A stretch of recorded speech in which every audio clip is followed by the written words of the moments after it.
Hello, I've got some dinosaur stories, and the one I'm going to read is called Daisy and the Dinosaur. Daisy Dale wasn't enjoying her school trip to the museum. Who wants to see a boring old egg exhibition? She sighed. On stage stood Professor Hugo First, the famous explorer.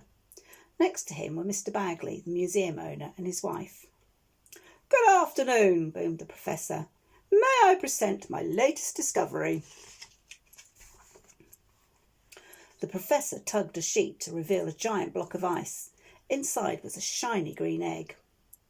"This is no ordinary egg," he said proudly. "It was laid 60 million years ago by a hadrosaur. I discovered it buried in ice at the North Pole," added the professor, waving a sheet around excitedly.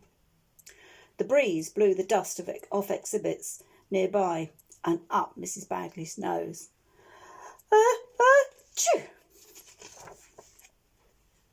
Mrs. Bagley bumped into her husband, who backed into a microphone stand, which tripped up the museum guard, who fell into Hugo First, who knocked over the block of ice, which hit the ground and smashed into tiny pieces. Hugo crawled across the floor, searching for his precious find. "My goodness," said Daisy's teacher. "Let's go somewhere more peaceful and have lunch." She led the class to the cafeteria. Daisy reached into her bag for a lunchbox. Instead of something hard and firm, she felt something soft and scaly. A dinosaur! The creature leapt out in a spray of eggshell. He looked around nervously and ran along the table. Daisy recognised the broken shell. "It's the hadrosaur egg!" she cried. "It must have landed in my bag and hatched." As the baby dinosaur raced out, Mrs. Bagley strode in. Daisy raced after the frightened little creature as he crashed through the museum. He wrecked the rocks, smashed the bug bottles, messed up the meteorites, and sent the stuffed fish flying. Daisy couldn't catch him. Luckily, neither could Mrs. Bagley. "I want it found and locked up," she roared.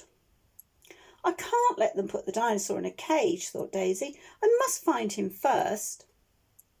Where would I hide if I were him, she wondered. "Of course," she cried, rushing to the prehistoric display.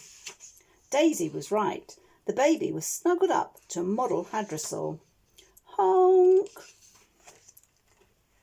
The museum guard appeared, led by red-faced Mrs. Bagley. "There it is!" she yelled. "Honk! Honk!" called the dinosaur softly. The sound was so calming that everyone stopped. "Oh, my," said Mrs. Bagley. "How delightful." Daisy hugged the hadrosaur.